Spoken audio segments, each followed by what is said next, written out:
Always learning and growing. Attracting the right people and keeping your vision in focus every day. This is the Brian Covey Show. Hey, so what's happening, guys? Welcome back to another episode of the Brian Covey Show. And this one's special. I'm going to tell you guys, not only do we have an amazing guest with Julian Sado, but we also, for the first time, are going live on all three platforms of Facebook. LinkedIn is new for us, and of course, YouTube as well. So today I'm excited because Julie and I connected a while ago on LinkedIn. We've got mutual friends, which I'm sure all of us know how this works, where you've got people that you connect with, and then you realize you connect up with others. And I was fascinated. I'm going to share a quote in a minute, but I was looking at Julian's background and some of the neuroscience and like psychology and NLP and how he's coaching people today to really kind of live their best lives and work through some of the adversity. And this year has been a year I've talked about perseverance and being able to adapt. And I don't think any skills could have been more applicable to the year of 2020 than learning how to adapt and having some perseverance. So Julian, welcome to the show. I'm glad we finally got to connect. Oh, thank you, Brian. I'm so glad to be connected with you. Thank you so much. That's awesome. So I'm going to share this quote that we pulled up, which I think was pretty awesome. It says, thoughts are like t-shirts. You have too many, and you normally wear the same ones over and over again. So I thought we'd start with that and just say, like, what were you thinking when you were writing that quote? I have kind of an interpretation, but what were you thinking when you wrote that? I was cleaning out my drawer, saw all these t-shirts I've never worn, and I realized I work out every morning. I do my jogs and stuff, and I keep wearing the same ones over and over. And I'm like, why do I have all these t-shirts? Yeah. But being an NLP practitioner and in behavioral science, it was obvious that, we have over 60,000 thoughts a day, and we repeat the same. About 90% of the thoughts are repeated every day.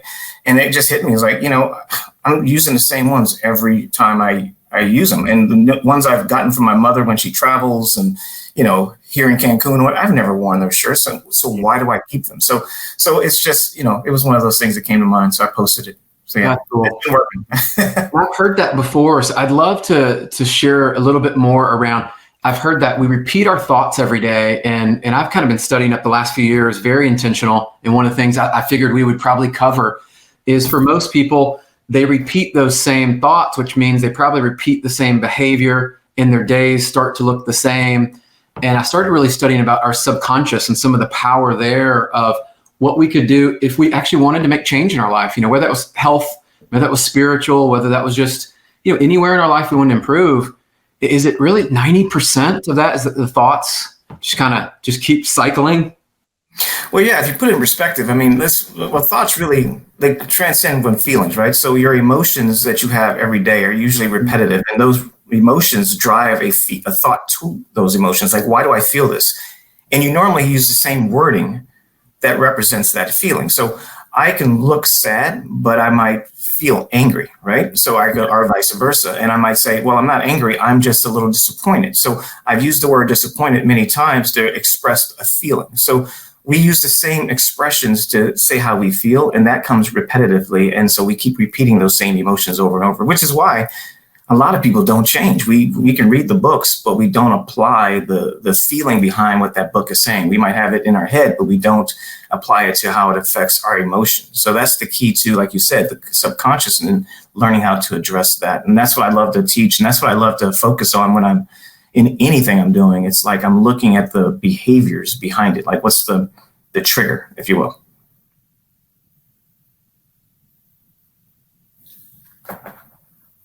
Did I lose you?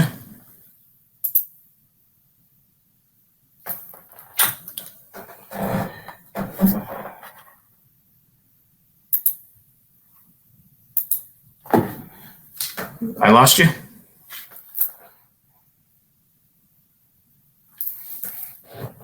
Well, it looks like I lost Brian. Brian froze. So basically what I was saying was, when you actually think a thought, you're going to have an emotion to that, and that's going to change the way you feel. And that feeling is going to dictate the way that you come across, and that's going to create the same behaviors and also the same responses people give you. So that's why things don't change. So we'll wait for Brian to come back on, but that's basically what I was talking about. So it's going to be interesting to see how he feels about that, because our industry is basically having a certain feeling towards our successes and our stresses with COVID, right? So that's what we're going to talk about. So I guess we have another person on the call. Brian's coming on in a minute. So while we're waiting for Brian, let me tell you, so why I'm a little unique to Brian's show and what I do differently is that I lived 20 years in mortgage, but prior to that, I was heavily involved in the entertainment industry. A lot of you know who do know me know that I grew up in the entertainment industry. And my backdrop is from being a talent agent, growing up with Lenny Kravitz, working with Jennifer Lopez before she was J-Lo. And I was heavily involved in that world, but I was in the back end of that world as a talent agent. And there was a lot of things I saw and experienced as a young kid that really you shouldn't see as a kid, but it was one of those things that kind of infused in my subconscious. Very successful, but I got out of it and then got into kickboxing, and then kickboxing coaching, ended up working with celebrities. Again, seeing things that were going against the grain a little bit. But here's the thing that I want to talk about is that I got really heavily involved in consulting after meeting Jim Rohn. And Jim Rohn really focused on getting me to think about what you were talking about, understanding my subconscious. He literally saw me and says, "Are you okay?" And I go, "Yeah, I'm fine." He goes, "No, you're not fine." And he literally pulled me aside. Now, I'm just going to put something out there. He wouldn't, I don't think he ever would have cared if he didn't know people that I knew, like my stepfather, my uncle, and people that were very successful in insurance sales. He took an interest in me, I think, because of that. But then I met other people in Sedona who were multimillionaires, who were calm, peaceful, did not seem to have a care in the world. And they studied, to your point, Brian, subconscious metaphysics and the whole concept of brain science before it is even popular here, before it became the motivational movement of the 80s. They were studying the things that I've only never really heard about. And so they directed me to study those things. And I've been studying this stuff ever since. And literally, it's changed my life. And even though, I might have worked with different companies and coached different people, I'm always looking at things that aren't seen and then focusing on people to address the things that they've never really addressed before. And that's what's baffling and fun to me. So we lost you, but you're back. Yeah. That was the joys of going live, and you realize, you just go with it, right? So appreciate your role. That we literally tested ourselves on, are we adaptable? And I might have passed for now. Let's hope that it stays and continues. That's all good. Man, so let's talk about that a little bit, where this year, 2020 has been very different. I know you coach a lot of not only sales professionals, but also some folks in real estate mortgage, and it kind of overlaps through. What do you think this year has been maybe one of the hardest things for people to adapt to, like one of the challenges that they've been facing that you hear about, when they come to you? Because I look at it and go, record years, record numbers. Most people, if they're in real estate or mortgage, probably are earning more than they have in the past. And they might not have changed their habits necessarily, but it's been a great year. Unlike other years that it's been, feast or famine. What are you hearing from them on challenges they're trying to face and overcome? Well, that's a great question. First, I was consulting before COVID, and I was doing extremely well. And to be honest with you, I was working with some mortgage companies, but a lot of companies outside of mortgage were starting to address everything I talk about, especially doctors, because doctors were realizing that their bedside manner was affecting the well-being of their patients. So I was really heavily focused on the cognition of emotions and communication. So even like right now, I work with Kevin Perino, I work with PRMG, and Kevin's been great to me. I've met him through teaching seminars and coaching, and he, when he saw that I was hit with my business, I came on board and worked with PRMG because he was one of those guys that thought about the fact that, we can't just hire people that have our experience, but hire people that are passionate, that know how to deal with opposition and adapt. And so to your question, what do I see going on? And I think we're very reactive. And this is the challenge we're always faced with. Mortgage industry is completely reactive to the market. We will respond, but we respond because we have to.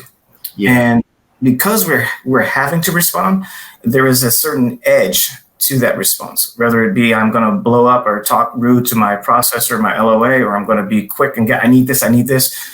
We're reacting. We're not really stepping back and thinking about how the emotions that are really not being talked about are always in front of us. And right now, people are afraid. We all, including the richest person in the mortgage industry, has been impacted because we're all stuck in our four walls. We could have a beautiful car, and I think it goes back to Steve Jobs' quote, you can have a beautiful watch. It's going to tell the same time as a $10 watch, So I think we're seeing the reality check, that life is fragile, life is short. And what's really important is, my ability to feel like I have some control. So that's what I see.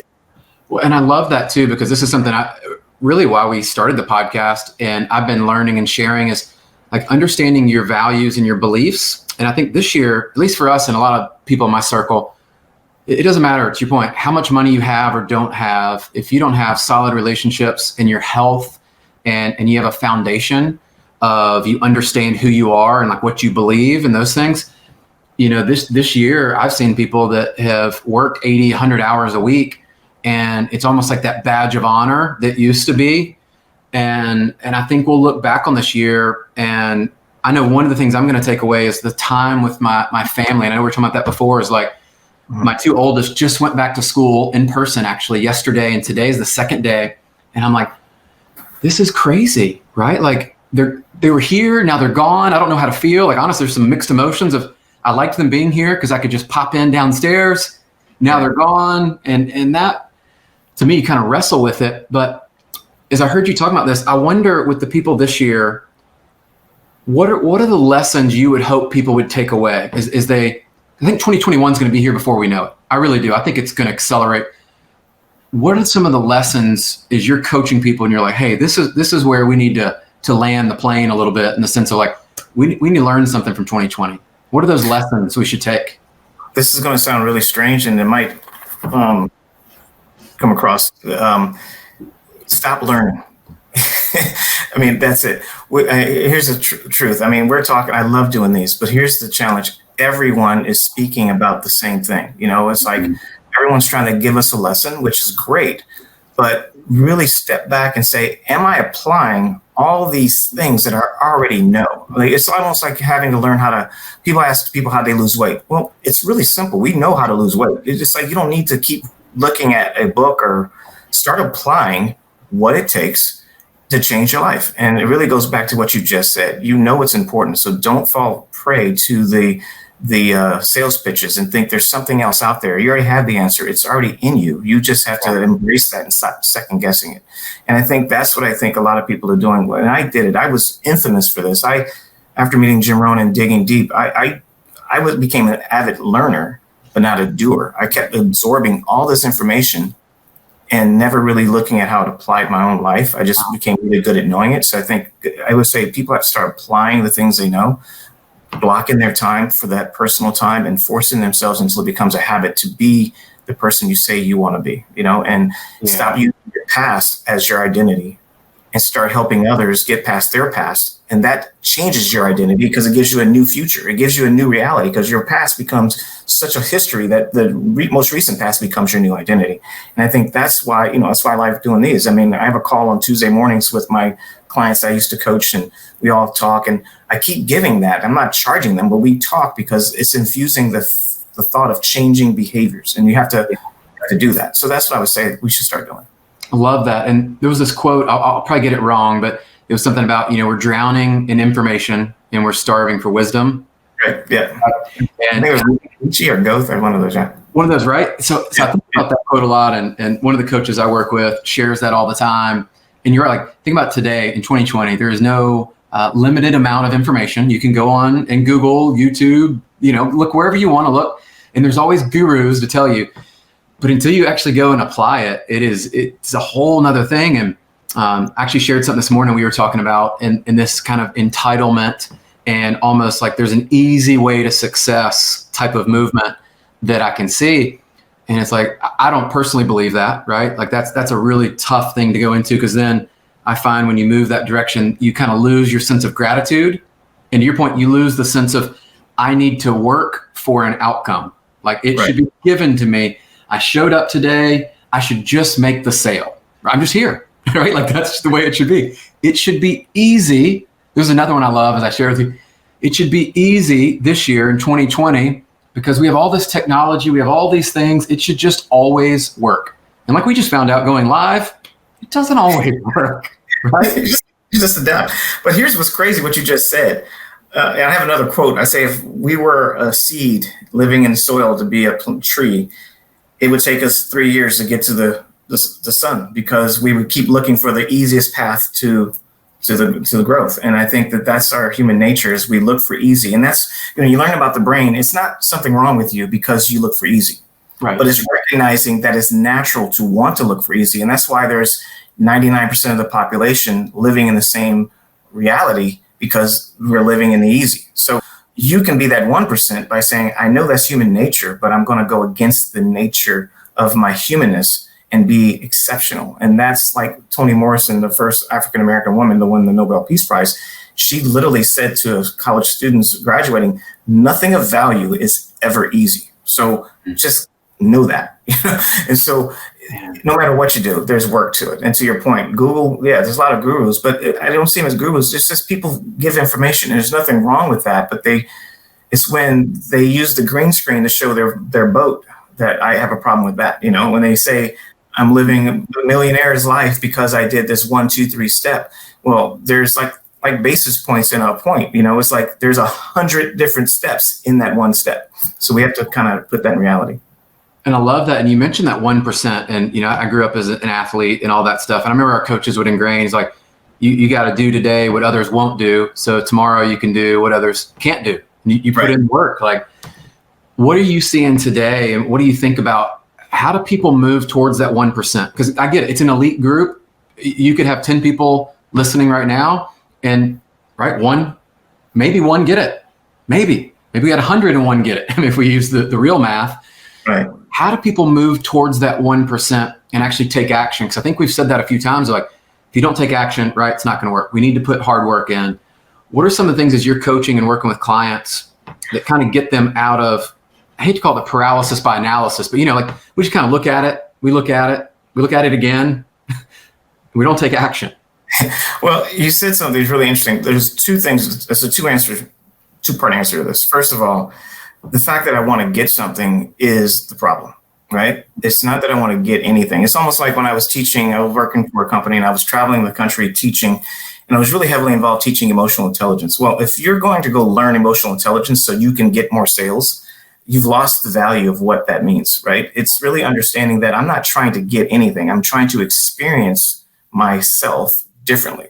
So it's really more about, I hate to say this, but it's more of a religious experience. And I did use the word religious because being an NLP, I kind of challenge myself saying that, but it really is a human experience of learning because you can, and then adapting to that. So there's a difference. When we're trying to get for ourselves, we literally are shooting ourselves from the foot. Just, like Vanessa Van Edwards, I don't know if you know who she is, but she did a study and she did a TED Talk, a great TED Talk about the cognition of thoughts. And so she did a study where she took people's sweat pads from a person jumping out of an airplane for the first time, and took sweat pads, put them under their arms. She took sweat pads from someone running on a treadmill, and she put the sweat pads, different people smelled those sweat pads. And the ones smelling the sweat pads from the person jumping out of the airplane, their fear responses in their brains lit up, not knowing that they were smelling someone's sweat that came from fear versus someone's sweat who came from just running on a treadmill. And it tells you that we are cognitive. We pick up energy from people. We pick up things. And so whenever you're trying to do something, it's the heart motive behind what you're doing is really what's going to put you to the next level. Yeah. So we've done it to ourselves. And like you said, we've shot ourselves in the foot because we keep saying, you do this, you can have this. It's not about having, it's about experiencing. And so experiencing, you could be the brokest person in the world and have the better experience than a millionaire because you're focusing on the experience. And that's what I would say is the biggest thing to take away. Stop trying to get for yourself and just experience and give. That's one of the reasons I do the call I do every Tuesday. I love giving because I'm rewarded no matter what I'm going through, no matter what drama my family might be having. It is that dopamine I get from giving that makes all the other things lesser. And that's what we need to think about. What a big shift. And I hope everybody listening, whether live or the recording to this, goes back and you replay that, because that was I'm glad that came out, because I found in my own journey when I am after like selfish motives, and it's like, what can I get out of doing this versus really enjoying the process, and what are the gifts or things that I can give back to others and like contribute to the world. And like these type of collaborations, one of the drivers for doing these is, what can we do to bring on really great guests like yourself to share insights to help people? There's probably nothing more pure than doing that just to help other people. Yeah. You know, and it's not about getting anything. I always say it's the most selfish thing you can do is help other people. I mean, it's the most rewarding because it really has no value to you monetarily or financially, or I should say even physically. But, you know, I can't tell you the gift of that, even from leading a team. If you're managing a team and you know your employee, here's a good example. I talked to someone just recently. Their employee is a newly married guy, and you can tell he's having some challenges of just navigating this new experience. And he comes to work and he's a little abrupt to his clients. And instead of saying, hey, man, you need to be kind to your clients, it's like, hey, man, what's going on? I mean, you want to talk about your new experience as a father or as a husband? Yeah. Let's talk about that, you know, and giving that person that doorway to have a conversation drops that cortisol by 22%, literally the emotional side of the brain that just can't rationalize. That alone is a better way to manage this employee, and then let them go back and deal with a customer versus saying you need to stop talking to your customer that way and go out there and do your job. It's just, that's the concept, giving that back, because I'm not going to get anything talking about his spouse or him and what he's going through. But in some ways I am, but I'm giving him something in return. Does that make sense? It does. I think it's almost like what we were talking about is they are connected, right? Like we too many times I think we compartmentalize, like I'm going to put my work in a box. I'm going to put my personal life, my marriage, or, you know, being a dad in a box, my spiritual life in a box. Man, if anything we've learned this year in 2020 is there are no boxes anymore. They're all opened up and they're all over each other. And that I think is big because, you know, for a lot of us that came up, you know, and I've been in the mortgage industry, it's almost 20 years. And I can think back to when I started, there was a management style, I would call it. And I use the word management intentionally. It wasn't. And you worked, by the way, I don't know if you know this, you worked at Wells Fargo, right? Yes. Mm-hmm. Yeah. Remember your name. 13 years. I mean, one of the best experiences from a personal development and intentional, but it also it bled over some of the old 80s and 90s type management styles that still were very prevalent in business, where, you know, people separated their personal life from business. You had people that they thought they managed people, right? And it wasn't until kind of this revolution of like leadership and what does it look like? And you brought up a great one is, man, today for leaders out there, one of the most important things, and I'd love your take on this, is many times what people are going through isn't necessarily the problem that we see right on the surface, right? Like there's a customer service issue. Great example there. We mess up, we miss a closing, something goes wrong, we make a mistake. It's going to happen. But then it's like, man, what's happened in their personal life? Because when that's amplified and that at home is not in line or alignment there, this year, I mean, we've talked about this, is like we've all had to go back and kind of learn the psychology and connect with our team when we're not able to connect in person. Yeah. Like a crash course.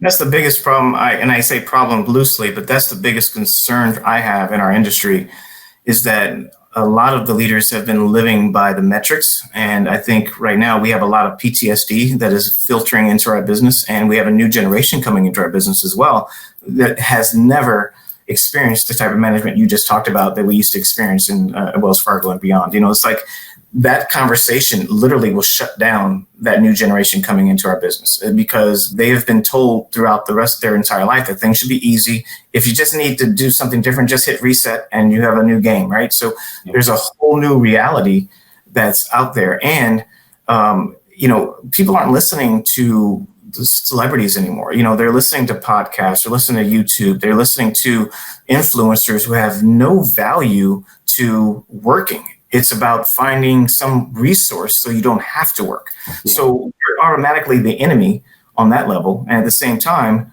you're like a parent to them if you give criticism or instruction, because the ego is always trying to protect ourselves from being damaged. So knowing how the brain works, and that's what I think leaders need to learn. And that's what I'd love to, you know, help leaders understand, learning psychology, the behavioral science behind communication. And that's where NLP comes in. The words we use and how we approach things and the tone is going to be enormously different than the way we've done it before. And like I just told you, that little example, that guy comes in and you do want to talk to him about how he treats the customers or the process or LOA or whatever it might be. Maybe it's not the time right now. You know, right now you want to build trust. You want to grab that trust that he can open up to you or she can open up to you about something that might have nothing to do with business. So in time, you can kind of sit back and go, so how do you think that your family life might be coming across persona? You just want to ask that question, but you don't want to come in and just manage, right? And so to your point, that's what we want to start doing. And that takes a lot of effort on our part because as leaders, we're focused on our own metrics because we feel judged by those. So we have to realize we should be judged by bigger things now. And I love that piece. And it takes me back, some of John Maxwell's quotes about, influence and leadership. And I was looking at one today that was talking about that. And it was even saying, and I think the statistic is right, but it's talking about 90% of what we say is how we say it and our body and our inflection and all that. And then people actually hear the 10% of the words, Well, that's actually true, and even worse over the phone. So 7% by phone, they hear the words. And, emails, texts, all those things, they go by how they feel at that time. So if you're dealing with a processor and you're asking, hey, tell me about this file, and they're already stressed, they feel that you're pushing them because they're stressed. It's like, we have to know that even though we sent an email saying, hey, can you give me update? If they're already stressed with 60 loans in their pipeline and like, oh, now you want this, it's like it comes across as a push. So and you can say, look, I've tried to communicate with you, but in all due respect, no, you haven't. What you've done is just, sent messages in a way that they can't receive at this point. So that takes a lot of effort. Are we prepared for that shift in our culture, in our industry? I don't know. I always wish, like, I don't mind. I love talking to you, and I always say, just be one person that I need to reach that will say, I'm going to change my company right now, and it takes a village to really work together, but it's not easy. It takes time, so that's the hard part. It's not going to happen overnight. You can't say, start being nice, start looking at PTSD, start doing NLP. You can't do that. It takes a lot of work. It does. It's worth it, and that's the thing. I was talking, Jay Doran, right? So we were actually talking about that is the cultural shifts that we may not even see in 2020. And you hit on something for all the leaders out there, something that we've taken out, and for my mortgage friends, you'll appreciate this one, is we've taken out in the middle of a crisis. Too often in our industry, we went back and said, we were basically mining for who made a mistake. So we could blame it on somebody, right? Like, hey, tell me the timeline. I love this one. Tell me the timeline of all these things and what happened here and this, that, and the other, versus focusing all our energy on, let's solve this problem, whatever it is, together. Don't worry about casting blame. Don't worry about who gets the credit. Don't worry about any of those things right now. And let's solve that. And to your point, then let's circle the wagon back around and go, hey guys, what could we have done better here? Where were the breakdowns? What did you see? Mm-hmm. And man, you talk about a shift, and I will tell you some of the best solutions and ideas have come. It doesn't mean we have a perfect team, perfect company, any of that stuff, but I want the language of our team to be more solution oriented and think about people that when problems arise, it's not the old school, who can we blame this one on? Yeah. And to your point, you call a processor right now in the middle and you're like asking them questions. Hey, where are we on this? What's happening? Why did this happen? Blah, blah, blah. They're already like, hey man, like, I'm doing the best I can do. Back off me. I got 60 customers in process. Yeah. So what happens is you end up having a conversation about the reaction and not the question. So that's the challenge. We spend more time discussing the reactions of people because we approach it in the wrong way. And so I'm just going to I love using stories because history repeats itself like crazy. And I love biographies in history, and like Andrew Carnegie with his manufacturing company, he tore down his building every 5 years. He literally wiped it clean. He did not move furniture around, right? I don't know if you heard this story before, but he literally gave the power to the employees. What do you think would be the best way to do this? You organize what works. I want you guys to help me and sell me on it, like why this would work better. And in the process of doing that, he got buy-in from them, and he showed humility to learn from them. Even though he was the owner, he knew he didn't know all the little nitty-gritty of what was going on. And what happens, to your point, we go to meetings to protect ourselves. So pointing the finger is always easier than to say we dropped the ball. And so that goes back to that humility and saying we're going to drop the ball. We're playing a game that has a ball that's in the air half the time. It's going to fall. It's going to fall sometimes. So don't sit there and try to make excuses. It's part of the game, So we have to literally understand that. Oh, we're going to have to circle back to that on another conversation, because I want to make sure we get back to some other things, but I would encourage everybody, rewind that back and listen, because if you're a leader, especially those that I know we come in contact, I love the way you said this, and it's kind of challenging myself, is it only takes one person, I think, in a team to kind of set that standard and permeate and really provide that positive impact and influence. And you lead that by example, and everybody else is going to rise up. And that's just how cultures get better. and evolve, right? And you did talk every guru is one person. So it's not gurus, it's one guru. You look back, it takes a person to be so committed to their belief system that it becomes truth. Yes. It's commitment towards that truth and non-wavering. It changes everything. And it just takes one, but we test it and we don't get the responses. And that goes back to human nature and being weak to that. We don't get the approval or the accolade. And then we say, okay, well, let me just fit in with everybody else because that way I'll be accepted. And so it takes that one person to be the anomaly. And I can tell you right now, I've had many companies I've worked with where as a consultant, people will listen. As an employee, who are you? So we have to literally understand that, that title has no relevance on the idea or the value that person can bring. So we have to literally open ourselves up to, listening and seeing things that aren't unseen, basically. So I hope somebody listens to that. And I'm glad, you're open to that as well. I know you guys are doing a great job anyway. I see you guys all the time. And just a shout out to you and Alec. I mean, you guys have always responded and communicated to me even before we met. So you guys have always been engaged, which is really a great testament to you guys. Oh man, I appreciate it. And you know what, Alex, like my partner in crime on a lot of stuff where we just said very much what you said, like, we want to change the game. We see a brighter future in our industry. We think we can do a better job as an industry of how we're portrayed and what we do, how we do it. And really, we're just trying to break down some old walls and barriers that I think have existed in our industry, that we see the future different in this modern world. So I'm glad it's connecting with people. And I tell her all the time, this is the most fun I've had, is collaborating with other leaders at other companies. Yeah. I love that because I have this abundance mentality, I told Kevin that I would be speaking to you. He was like, great. I mean, I told my boss, they were like, dude, do it. That's the kind of leadership we need. It's not a fight. There's enough room for everybody, right? There's just understanding you represent me just as much as I represent you because we're in the same industry. And it's like, if I say I had a bad experience at Taco Bell, I don't go to any Taco Bells. so it's just understanding that we represent the industry, not just me individually. So keep that in mind. We're going to continue to change the game and change the world with it, because look, I mean, we all know, and I was talking to one of my friends last night and they're buying a home and all that. It's like, it's stressful. It's still stressful. And so what can we do as an industry to help guide people and really provide an experience that they're like, man, that was great. I bought a new home, and even in this experience this year of COVID and all, like we have a really important job to do. And so I'm glad to see things shifting. Yeah. So I love this piece. We've mentioned it a few times, and I know this was one I wanted to get, like NLP. And I know you're involved in some of that there, and I've tried to study up and read up. But like for those that don't know what it is, like give them a little like background on it, and then some of the experience you've had around that. So NLP is neurolinguistic programming. So neuro, the mind. You have 40% of your brain is neuro. I call it neurobiology. It's the neurocortex of your body. It's the only thing that separates us from any other creature, is the fact that 40% of our brain is the neocortex. We're conscious of ourselves. We are knowing why we're here. I can look in this room and pay attention to my environment. I can go left, right. Those are choices. Dolphin has 10%. I think it is about, and a monkey has about 9%. So I don't know if you ever swam with dolphins, but you feel like you're looking at a human to some extent. That's because they're conscious of themselves.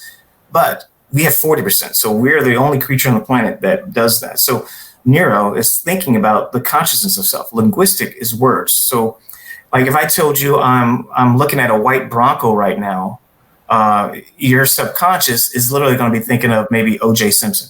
It's kind of like, it goes back to the linguistics. It's the words create a visual in your mind, and your subconscious is rolling those pictures 40 billion bits per second. And so that is the linguistic part. And then programming is like, we're programmed to think a certain way based off the words we hear. So good example is my son. I tell a story in a seminar where I was teaching him boxing in the garage, and I hit him in the nose. He was only 7 or so, and I hit him in the nose, with my boxing gloves, and man, he was about to cry. And I was like, Jordan, you just took a hit from me, and you're 7, and you're still standing. I knew you were a superhero. You're a mutant. You have these superhuman powers when you were born. I knew it. And by doing that, it changed the visual in his brain, and the tears dried up, and he was like, hit me again. Just come on, hit me. But so neurolinguistic programming is that. But if you think about everything we say to ourselves, like this is killing me, or I'm so sick of this, or I'm so tired of this job, or man, this customer is driving me crazy. Those create visuals, and they create chemicals in your body. And those chemicals create either cortisol, dopamine, oxytocin, serotonin. all those things have an endocrine system that affects you physically. And this is why the American Medical Association says that over 80% of all illnesses start with stress. Yeah. So learning how to talk to yourself is one of the most important things to do. And so neurolinguistic programming is not a new thing. We just created a scientific term for it, but it is kind of like sutras, which is from 5,000 years ago, learning how to put words together in a certain order, create a certain wellness to your spirit and to your body. And so that's all it is. But in the modern day terms, we've called it neurolinguistic programming, but it's really, they've hijacked a very ancient technique that has been around forever. So that's it. Cool. Man, I love that, because I wanted to share that with our guests, because for those that are looking to learn a little bit more there, that's been a really big part of my journey over the last few years, as I've studied that and the subconscious and self-talk and all those things, right? They start to come together, and I'll be a testimonial to the power of that, because on the other side of it is those just, you gave some great examples. Like we talk negatively to ourselves, or we create these negative situations in our mind. And when we started the call and you talked about, we repeat those over and over. And so that cycle, this is how we can break cycles in our own life and really rise up and be our best in the journey. So, man, we could talk for a long time. Julian, this has exceeded my expectations, like I thought it would. And so I cannot thank you enough. I know people are probably going to want to know more about how they can connect with you or just follow along in your journey. So where can they find you in the best spots on social to connect? Well, LinkedIn is a great spot. You can find me as Julian Sado, and F. I don't know if you heard that story, but there's a story behind that. And they can just find me there. It'd be great. They can just reach out to me. Just type in Julian Sado in Google, and I'll pop up in different places. So yeah, it'd be fun. I would love to connect with people. I appreciate your time and just you being open to talking to me, because you really didn't know what to expect. I could have been talking about some interesting things. So thank you. We roll with it. I mean, it's just like the same first time to go on LinkedIn Live with our show, and then for the internet to crash and then to get back on. Like we practiced adapting today. That was not choreographed or planned, but that was worth it. Man, thank you for all you're doing, and just a word of encouragement of, you are making a difference. I love the messages you're sharing. So I hope everybody will follow along, because not only are you sharing messages of like, I think that have some inspiration and hope to them, but actual practical knowledge that we unpack today that is really something that we all, wherever you are in your journey, you can apply today and take action and, really think about where you're going and who you're becoming in this process in this year.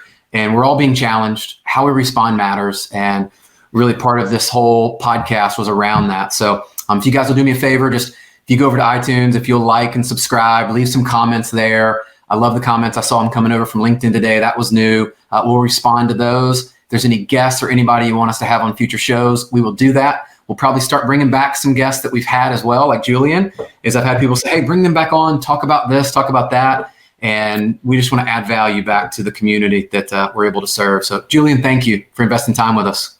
Thank you, Brian. Appreciate your time. Thanks so much. Cool, guys. Until the next time, this is the Brian Covey Show. And I want to remind you guys, this is all about learning and growing and becoming our best selves. And I would just appreciate if you go over, like and subscribe, leave some comments there, and we'll continue to bring value. Have a great rest of your day and share this with your friends. See you guys. Subscribe, rate, and review The Brian Covey Show today. Go to briancovey.com.